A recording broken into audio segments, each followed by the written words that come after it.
Jamaica Kincaid, born May 25, 1949, is an Antiguan-American novelist, essayist, gardener, and gardening writer. She was born in St. John's, Antigua, part of the twin island nation of Antigua and Barbuda. She lives in North Bennington, Vermont, and is professor of African and African American Studies in residence at Harvard University during the academic year. The Autobiography of My Mother, first published in 1996, is a novel written by Antiguan-American author Jamaica Kincaid. Jamaica Kincaid was born Elaine Potter Richardson in 1949 in the capital city of St. John's, Antigua. She is the author of 5 novels, a short story collection, 5 nonfiction books, a children's book, and an array of uncollected short stories and essays. Kincaid was shortlisted for the PEN/Faulkner Award for Fiction in 1994 and has been elected to both the American Academy of Arts and Sciences and the American Academy of Arts and Letters. Kincaid's own life experiences living in poverty in Antigua as a child and her position in the world as a woman have been the basis of her novels. In the Autobiography of My Mother, the readers encounter a first-person, retrospective account of the life of Shuela Claudette Richardson, who narrates her life looking back over 70 years. It won the Anisfield Wolf Book Award in 1997. Her memories are recollected and narrated with such clarity and vividness that one might even think it is being lived in the present. Intermingled with Shuela's immediate story is the story of the Caribbean island of Dominica, a land that was once under the oppressions of colonial rule. The Autobiography of My Mother is different from her other novels because of its style. Unlike her other books, which are filled with poetic and flowery language, the Autobiography of My Mother is written in a more direct style of prose. The book is pensive and reflective on the protagonist's own life, instead of her relationships. Shuela, who is half Carib and half Scottish African, loses her mother soon after her birth and is on her own from an early age. This novel follows her life of struggles, her relationships and surroundings as she tries to find her way in a world without a mother. It depicts her journey from childhood, to school, to adulthood, the exploring themes of fear, loss, and the forging of her character. The unusual narrative style and the lack of a more standard, traditional plot in the Autobiography of My Mother was frowned upon by many. Despite these criticisms, the work was praised for its extensive character work and extravagant descriptions. Shuela struggles to cultivate a positive sense of self in an environment that continues to be hostile towards her because of her race and gender. She also struggles to cope with the early loss of her mother. Shuela never knew her mother, who died in childbirth. It is also different than her other novels because of its subject matter. In most of her other books, Kincaid spins a story that depicts a rocky relationship between a mother and a daughter, reflecting on her own relationship with her mother as she became less valuable upon the birth of her brothers. Kincaid decided to take a different approach with the Autobiography of My Mother. The book actually begins by explaining the death of the protagonist's mother. This is a reflection on a period of Kincaid's life when she went into self-exile. At this time, Kincaid got a job in the United States and was expected to send the money back to her family in Antigua but didn't. She didn't even answer their letters. Instead, she focused on herself and on the life she wanted to build. This is precisely the phase in her life that is reflected in Autobiography of My Mother. Poeme.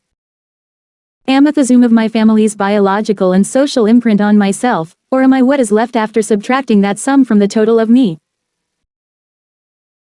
Jamaica Kincaid writes a compelling autobiography of a fictitious character's mother, who died at the birth of the narrator and yet had such strong influence on her life.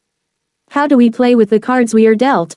Do we even know the rules of the various card games we engage in? Why does it seem we always have fewer cards than we need, and not the right ones at any given moment? Life's both complicated and banal, lovely and lonely, strange and familiar. And thus, this novel on life is all those things as well. The book is supposedly written by a 70-year-old woman living on the island of Dominica. That is in the Caribbean. She is telling us about her life. Her mother, a Carib, died giving birth to her. Her father is half Scottish and half African. Her father sent her to live with his laundress, a mother of 6. She was of no more value than a bundle of his dirty laundry. And yet, he did say to her education, that he needn't have done. Her feelings for him, she despises him, on most accounts at least. There is an ambivalence. She sees herself as a woman alone in the world. What she makes of herself will be her own doing. Her aloneness has made her strong, but I ask, at what price? The Autobiography of My Mother is a first-person retrospective account of Shuela Claudette Richardson's struggle to cope with the early loss of her mother. She never knew her mother, who died in childbirth, and grew up as a Dominican girl in the early 20th century. Shuela struggles to cultivate a positive sense of self in an environment hostile towards her because of her race and gender. After her mother's death in childbirth, she is initially raised by a paid caretaker, Ma Eunice. Ma Eunice is the first person with whom Shuela interacts and the first person with whom she comes into conflict. This is because Shuela instinctively rejects Ma Eunice as someone who is not equipped to nurture her into an actualized woman. Ma Eunice is a laundress raising children of her own, and Shuela sees her not as a mother, but merely a paid caregiver. In addition, she realizes that Ma Eunice is a member of a social class she doesn't wish to inhabit. As Shuela reaches school age, her father takes her out of Ma Eunice's care and sends her to school. Although this is a rare opportunity for a girl, Shuela experiences discrimination and hostility from her teacher. This is because Dominica is still under colonialist rule, and the teacher believes that colonized people of color are inherently inferior to their white colonizers. When Shuela displays intellectual aptitude, the teacher holds that as evidence that she must be cheating or otherwise dishonest. However, Shuela is undeterred and refuses to learn inferiority from either Ma Eunice or her teacher. She rejects colonial assessment of her people and dreams of her mother, who she imagines as a powerful and independent figure of the Carib Indian people. However, when her father finds out about her problems in school, he takes her out of school and moves her in with him and his new wife. Her father Alfred's home is no more hospitable a location, as her new stepmother attacks her both verbally and physically. In this culture, women are dependent on men for their financial survival, and Shuela is seen by her stepmother as a competitor for her own children's economic stability. The conflict continues until Shuela turns 15 years old, and her father sends her to live with some acquaintances, Jacques and Lise Labatt. There, Shuela becomes aware of the dependent nature of male-female relationships by watching the Labatts' marriage. Although Mrs. Labatt is economically secure and enjoys social privilege, she enjoys little independence or personal fulfillment. Mr. Labatt seems to enjoy owning things, including women. Mr. Labatt begins making passes at Shuela and pressures her into sex. She winds up pregnant, and not wanting to get entangled with Mr. Labatt, she terminates the pregnancy and flees their home.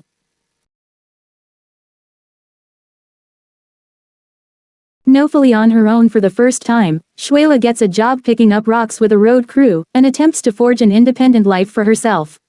She eventually is employed as a doctor's assistant in the small city of Rosia, and it briefly seems that she'll find the emotional and sexual fulfillment she's been seeking when she falls for a stevedore named Roland.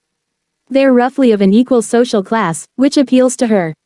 Roland, however, has grown up in a culture that believes in male superiority and female submission. He becomes frustrated by why Shuela won't let him impregnate her, and sees this as her attempting to assert power over him. Their relationship eventually ends, and Shuela resigns herself to the idea that the kind of equitable relationship she's looking for doesn't exist. She decides to marry Philip, a wealthy man she doesn't actually love. However, their marriage gives Shuela the wealth, privilege, and social status that she's been trying to attain all her life.